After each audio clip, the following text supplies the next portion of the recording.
Monsieur Patrick Mouya-Katemboué, bonjour. Bonjour, monsieur Lusakweno. Vous êtes le porte-parole du gouvernement. Alors, rapport risque-pays, la République démocratique du Congo fait des progrès, mais la République démocratique du Congo est encore un pays à risque. Réaction?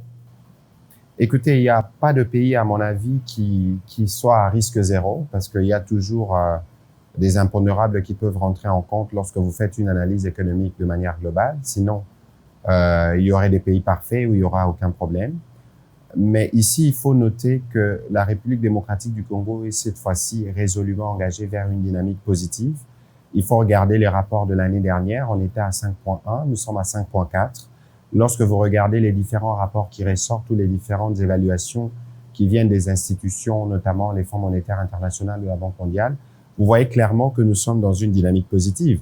Nous, comme gouvernement, nous ne pouvons pas nous en réjouir dans la mesure où l'objectif principal pour nous, à travers le slogan si bien porté par le président de la République, c'est le peuple d'abord, de s'assurer que les populations congolaises arrivent à bénéficier à toutes les réformes et à tout ce que nous faisons au plan économique. Et de ces points de vue, il y a encore beaucoup à faire, mais le chemin parcouru jusque-là nous donne le motif de continuer de croire que demain sera meilleur.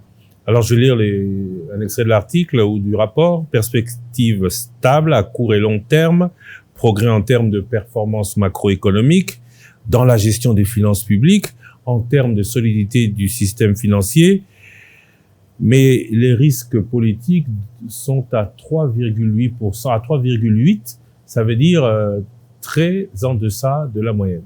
C'est un constat que Bloomfield fait, mais c'est aussi un constat que le baromètre national sur le climat des affaires a fait il y a quelque temps, parce que la donne politique, il y a malheureusement une dépendance à la politique qui fait qu'à la veille des enjeux notamment électoraux, qui est comme ces mouvements de panique, mais nous pensons que ce soit le président de la République ou tous les autres finalement compétiteurs au niveau électoral, nous tiendrons compte de la nécessité de préserver l'environnement général du pays. C'est pour ça que nous sommes vent debout contre tout ce qui passe, tout ce qui pense pouvoir perturber ces moments électoraux à travers les différentes tentatives de déstabilisation ou en créant de foyers de tension dans quelques coins du pays.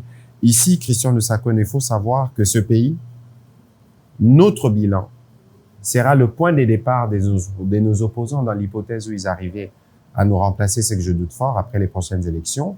Mais quoi qu'il en soit, il est important pour eux aussi de s'assurer que le travail que nous faisons est un travail qu'ils comprennent, est un travail qu'ils ne doivent pas, eux, d'aucune manière d'ailleurs, chercher à perturber, parce que leur tâche sera à ce moment-là plus difficile dans l'hypothèse où ils prendront les relais.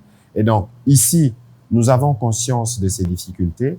Nous, les gouvernements, nous nous acquittons de notre tâche principale par rapport au processus électoral. Vous avez suivi qu'à l'occasion de la convocation du corps électoral, le président de la CENI va entamer des pourparlers avec les différents candidats, parce que pour nous, nous pensons que ce rendez-vous est un rendez-vous crucial pour notre démocratie et qu'au rendez-vous de la démocratie, la violence n'a pas de place. L'apaisement ne peut pas non plus venir, pas seulement que de la CENI, mais aussi des politiques entre eux. Aucune initiative à prendre. On ne parle pas là de dialogue, mais sous la forme connue, notre pays en a eu beaucoup, mais de dialogue permanent entre politiques pour apaiser le climat. Écoutez, d'abord, il faut savoir que les moments électoraux sont toujours des moments de tension parce que tout le monde s'est remis en question. Ici, tout le monde joue son avenir, en commençant par le président de la République et toute la classe politique. C'est tout à fait normal qu'il y ait des moments de confrontation parce que c'est des confrontations qui vont précéder la confrontation sur les urnes. Alors, lorsqu'on dit il faut qu'on parle de quoi? Parce que quoi qu'il en soit, même dans une même liste, dans un même parti, il y aura des confrontations. Au moins, dans l'idée, au minimum, peut-être un code de bonne conduite. Il y a certaines choses, on le fera, d'autres, on ne le fera pas. Écoutez, c'est pour ça qu'il existe, par exemple, autour de la CENI, des cas de concertation. C'est pour ça qu'il existe des lois qui encadrent les activités des partis politiques. C'est pour ça que finalement existe notre propre conscience par rapport à ce que nous voulons pour notre pays. Si vous pensez que la démocratie et que vous êtes démocrate est une compétition où vous pouvez gagner ou vous pouvez perdre, alors là, ça vous met déjà dans un état d'esprit différent. Mais si vous pensez que vous devez absolument gagner, là, ça vous met aussi dans un autre contexte. Et donc ici, il faut regarder le processus démocratique tel que nous l'avons commencé. D'ailleurs, je parle à Christian Lusakweno, qui est un des témoins privilégiés depuis 2006. Il y a toujours ces moments de tension, mais nous pensons que nous sommes dans la voie de la consolidation. Ce sera peut-être pas la consolidation que nous voulons totale en 2023. Peut-être que dans les scrutins qui viendront, ce sera le cas, mais ici, j'en appelle à la responsabilité de chaque acteur pour que le processus qui viendra soit un processus pour lequel nous allons tous contribuer pour son apaisement. Puisque vous faites appel à l'histoire, je vais faire de même, mais avec vous. En 2006, vous étiez un des principaux modérateurs dans la presse de ce code de bonne conduite. Est-ce que vous ne pensez pas, au moment où l'agence de notation Bloomfield Investissement Corporation rappelle le risque politique qu'il y a, alors que la République démocratique du Congo a d'autres menaces à l'Est, que cet appel au rassemblement des politiques, au moins pour définir un minimum de choses à ne pas faire, est indispensable? Évidemment que nous allons dans un moment où il y aura, comme je l'ai dit tout à l'heure, de confrontation. Et vous avez vu en 2006, malheureusement, il y a eu des confrontations qui ont été celles qu'elles ont été. Je voudrais pas les rappeler, notamment ici, dans la zone où nous nous trouvons. Moi, je me souviens que j'étais à la gare centrale pour la soirée électorale, une soirée qui n'a jamais eu lieu parce qu'il y a eu ce qu'il y a eu dans la ville. Il faudrait peut-être pas qu'on se rappelle ces passés-là. Mais aujourd'hui, c'est encore une fois la responsabilité des uns des autres qui est mise sur la table. Évidemment, nous, comme gouvernement, l'idée, c'est de nous assurer que tout le monde participe au processus. L'idée, c'est d'être sûr que nous réunissons les conditions de sécurité. Mais l'idée, c'est aussi de s'assurer à tout prix que la stabilité du pays est préservée, que l'ordre institutionnel est préservé. Vous avez évoqué la situation dans l'Est qui a des impacts. Vous voyez que dans la périphérie de Kinshasa, il y a une situation sécuritaire qu'il faut gérer. Et nous ne voulons pas qu'à l'occasion, justement, des joutes électorales, à l'occasion des mobilisations qui s'y feront, qu'il y ait des gens qui pensent, parce que, M. Lusakone, vous conviendrez avec moi, qu'au moment où nous parlons, il y a des indications précises au niveau des services de sécurité, qu'il y a certains acteurs qui pensent pouvoir perturber le processus. Et donc, dès lors qu'on veut mettre en péril l'autorité de l'État, dès lors qu'on veut compromettre la sécurité des Congolais durant ces moments électoraux, le gouvernement sera bien obligé d'agir, d'une part. Mais d'autre part, c'est le travail qui s'est fait, notamment autour de la CENI, parce qu'à un moment donné, on dira de nous que nous sommes partisans, parce qu'évidemment, nous le sommes, parce que nous voulons gagner, mais à un moment ou à un autre, que les uns et les autres se mettent à leur place, et j'espère que le président de la République, comme garant justement du bon fonctionnement des institutions et de la stabilité du pays, les moments venus pourra dire un mot là-dessus, mais la détermination du président de la République est connue parce que c'est un démocrate achevé.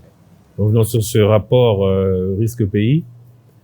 Bloomfield Investissement Corporation évoque la lenteur de la mise en place effective des réformes demandées par les opérateurs économiques et évoque encore une fragilité de gouvernance. C'est normal parce que, Christian Lusakone, il ne faut pas qu'on s'émente, il faut qu'on regarde d'où on vient. Il faut regarder où nous sommes.